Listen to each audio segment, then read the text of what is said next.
Okie dokie, Ben's not here this week, but it's still early January, so it should be relatively quiet. Let's check in on what's going on Eurovision-wise. Oh no.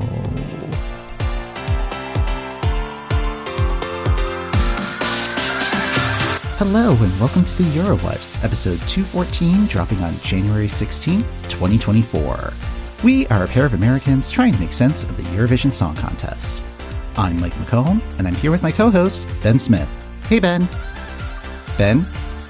Oh, right. In this episode, we'll get caught up on a very full week of process updates, song drops, and the kickoff to national final season.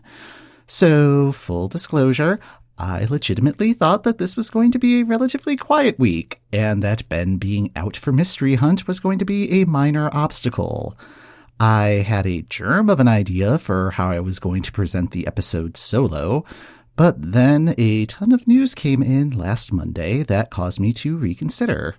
Then on Tuesday, even more news and national final song lists dropped, so I decided to not bother with any bits or funny business, and by the time Thursday rolled around, I was thankful that there weren't any artist or song selections to have to contend with. Georgia heard me and lulled. LMAO'd even. On Friday, Georgia announced that Nutsa will be their representative in Malmö. So when a new contestant is announced, I try to find a video where their name is said, ideally by that person, so that we can try to get the correct pronunciation of their name. When I put Nutsa's name into the YouTube search, autofill added American Idol, which I did not expect. So it turns out that Nutsa competed in last year's edition and reached the top 12.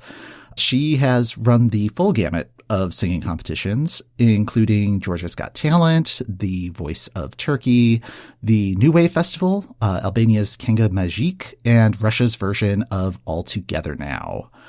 In terms of her Eurovision resume, her coach on The Voice of Turkey was Hadise, who represented Turkey in 2009 with the song Dum Tek Tek. And Nutsa also was the runner-up in Georgia's national selection way back in 2017 with the song White Horses Run. So this seems like a pretty solid pick. Now all she needs is a song. Georgia's broadcaster is still looking for that song and accepting submissions. If you have a song in your back pocket, you can email that to Eurovision@onetv.ge. And if you get it in by January 30th, you might be Georgia's song. Who knows?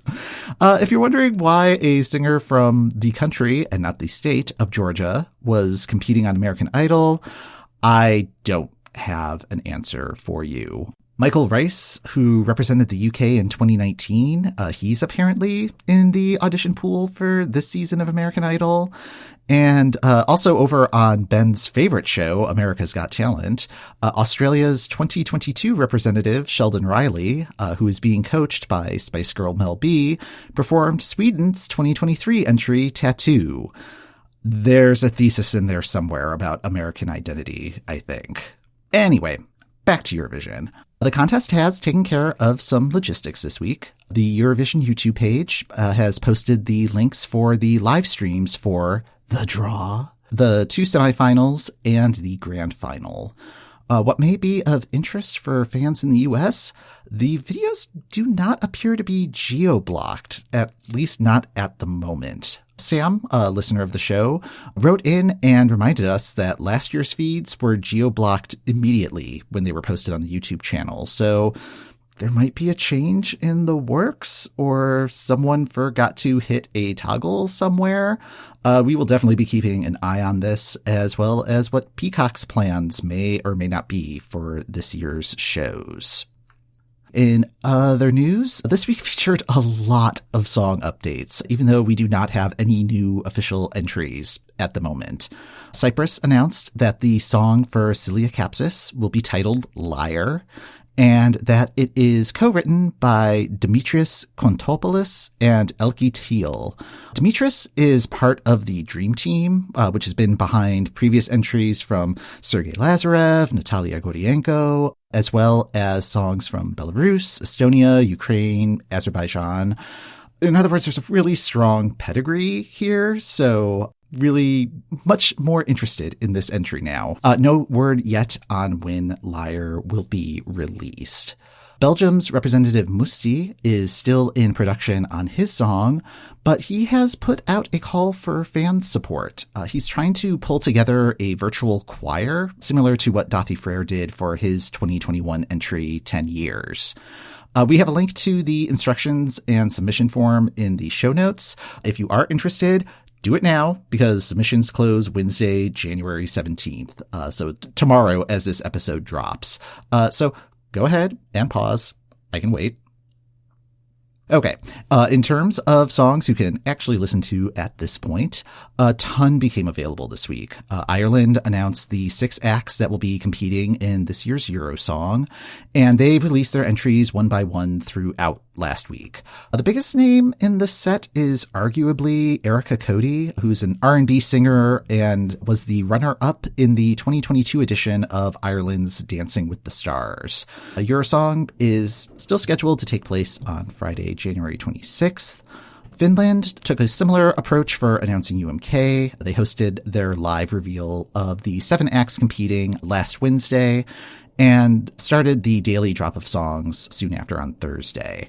4 of the songs are available by the time this episode drops, and the last one of the set will be released at midnight Eastern European time this coming Friday. Cyan Kicks were the first act announced. They were the runners-up in the 2022 edition of UMK. So good to see them back in the mix. Finland's final is scheduled for Saturday, February 10th. Luxembourg and Ukraine, they had already revealed their artist and song titles, but this week the songs have become publicly available. Luxembourg is just about ready to go with holding their national final on Saturday, January 27th, so just a couple weekends from now. Ukraine did their reveal on Thursday, and that also included the running order draw for Vidbeer.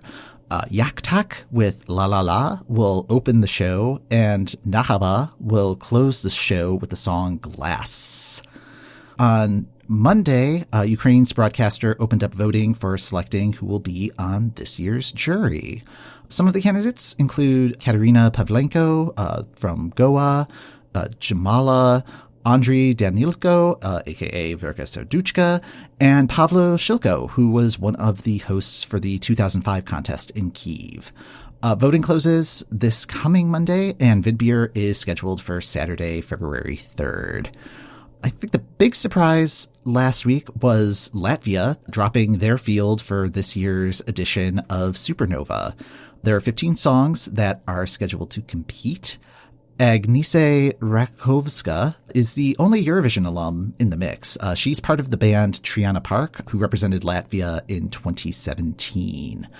The rest of the field are mostly new names in the Latvian selection process, which might be the change needed to break the country's non-qualification streak. Supernova will probably happen in February, but the announcement did not include anything about dates or format, so TBD on that. With all of these songs, we are collecting them in our Eurovision Selection Season 2024 playlist on Spotify. We're already approaching 200 songs, and a lot of the heavy hitters have not dropped yet. So there's already over 8 hours of new music available. The link to the playlist is in our show notes, or you can find it at EuroWhat.com/selection season. Other process updates. Croatia has updated its format for this year's Dora. The competition has moved to Zagreb and will feature 2 semifinals along with the final. The semis will take place on Thursday, February 22nd and Friday the 23rd. And the final has moved to Sunday, the 25th. So, kind of getting out of any potential Saturday traffic jams. And it's nice to have 1 or 2 Sunday finals in the mix. Opting for a less straightforward process, Malta. They have somehow stretched out the next phase of their MESC format to be a week-long extravaganza. For 3 nights, starting on January 29th, there are going to be interviews with the 12 contestants and behind-the-scenes coverage of the making of their music videos. Each act received funding from the broadcaster to produce a music video based on the songs that were selected in their quarterfinal. I don't even know what to call it at this point, but and then on February 1st, the music videos will be played in full. And on February 3rd, each song will be performed in a TV studio with a jury and the home audience voting for a winner. In our planning doc, Ben described this as having big, it's my birthday month energy, and I don't think he's wrong in that description. So, as I mentioned, Ben is out this week because he is doing Mystery Hunt. If you have no idea what that is, we did a bonus episode about it over on our Patreon. When Ben's team hosted Mystery Hunt a couple years ago, he, of course, included a massive Eurovision puzzle. So if you want to hear the story behind that and all of our bonus episodes, you can join the EuroWhat AV Club by subscribing on our Patreon page at patreon.com/EuroWhat. No pressure. We appreciate you and everyone who listens to the EuroWhat regardless of any financial support. Telling your friends about the show, subscribing on your favorite podcast app, or leaving a 5-star review on Apple Podcasts is just as awesome as joining the Patreon. So again, thank you for listening. So that is everything that happened through Friday of last week. A lot more stuff than I was anticipating. I thought it was mostly going to be talking about the shows that happened on Saturday, which featured our first national selection programs of 2024. Moldova kicked things off with the auditions for Etapa Nationala. There were 30 songs from 28 artists that were presented to a panel of judges, and aside from a couple of tech hiccups at the start, it was a pretty good show. There wasn't a lot of silliness or excessive costuming. The performances were mostly straightforward run-throughs of each song. I think the most unexpected element may have been the return of Tudor Bumbak. He's an 82-year-old gentleman who has tried out for Moldova's national final several times over the years. When I was looking for the Moldova tracks on Spotify, I discovered that his entry, Tudorel, has an official trap remix. I don't think that is his normal genre, but glad to see him experimenting, I guess. Sadly, he did not perform that version, and he also did not advance in the competition. There were 11 songs that did move forward, and in my opinion, I think the right entries were selected. Did sit through all of the auditions, and it was a pretty good field. Like, I mean, there were some highs, there were some lows, but nothing too off the wall. I think Moldova has some options available to them. So their final is scheduled for Saturday, February 17th. Norway's NRK Melodi Grand Prix kicked off. The first heat featured 6 of the 18 acts competing to go to Eurovision. This week's heat featured Margaret Berger, who finished 4th at Eurovision in 2013. And that experience was fully on display during her performance of Oblivion, which was super polished and a step above what the other acts had on offer. I was not at all surprised to see her advance. Ingrid Jasmine, who sang Ea, was actually first to be announced as a finalist. The show is continuing the format from last year where they specifically tell contestants whether or not they are advancing instead of just naming the winners.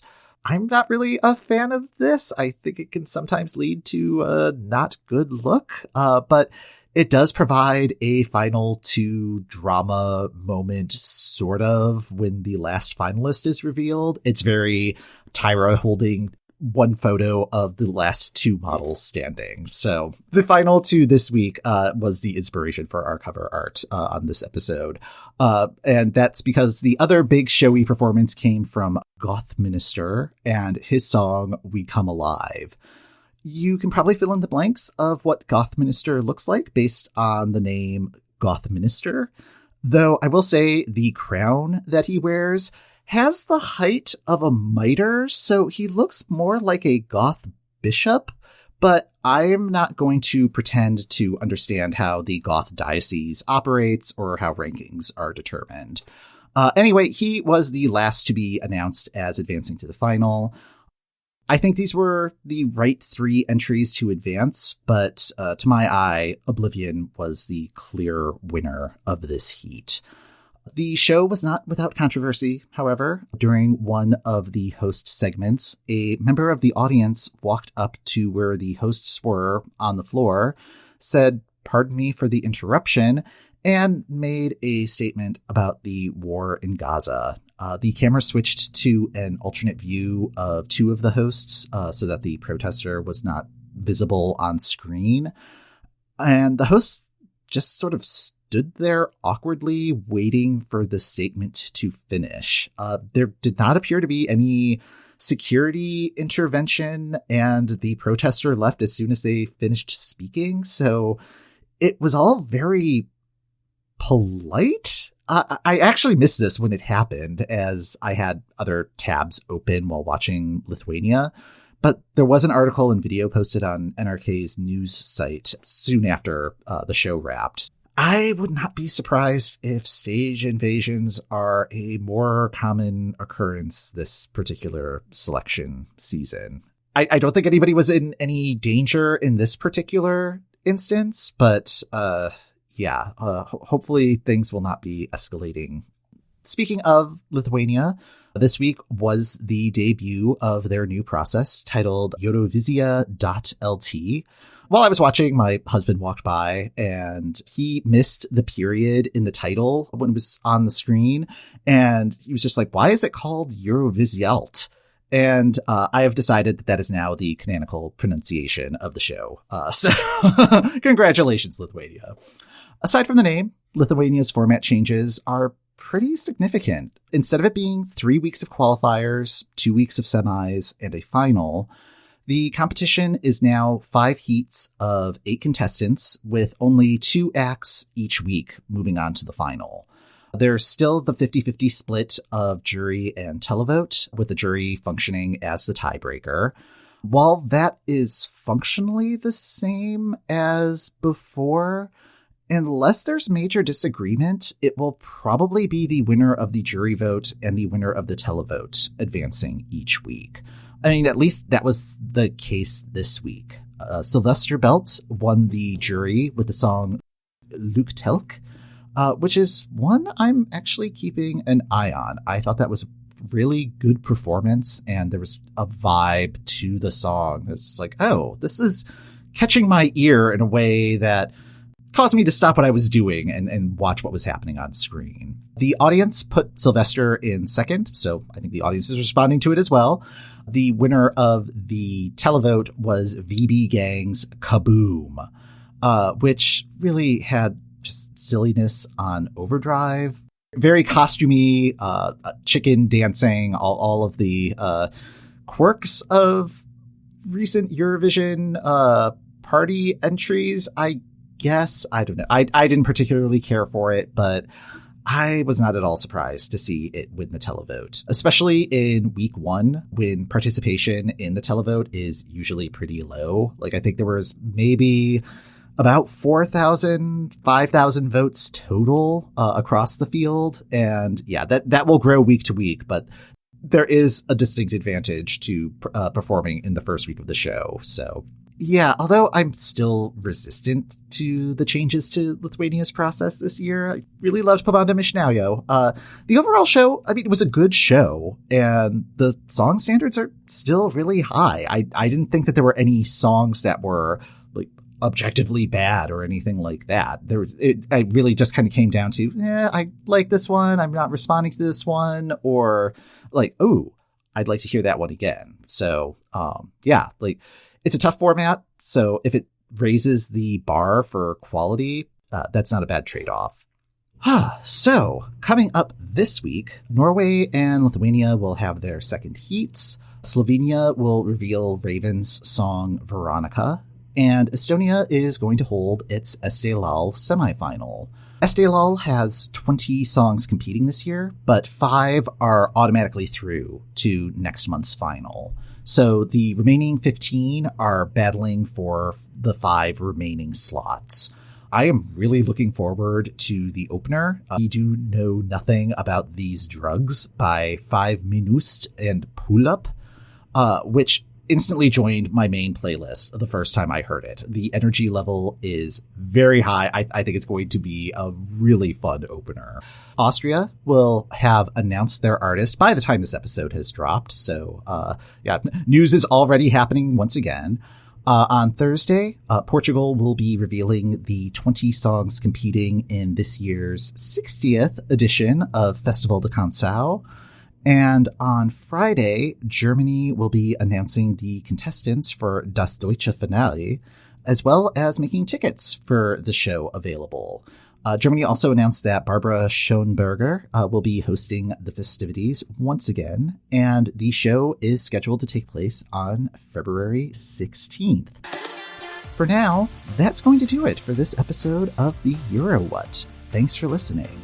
The EuroWhat podcast is hosted by Mike McComb, that's me, and Ben Smith, that's not me. Our full coverage of the 2024 Eurovision Song Contest, including calendars and playlists, can be found on our website at EuroWhat.com. You can also follow us on social media at EuroWhat. Next time on the EuroWhat, Ben will be here to discuss Slovenia's song, Estelal, and all the Eurovision news.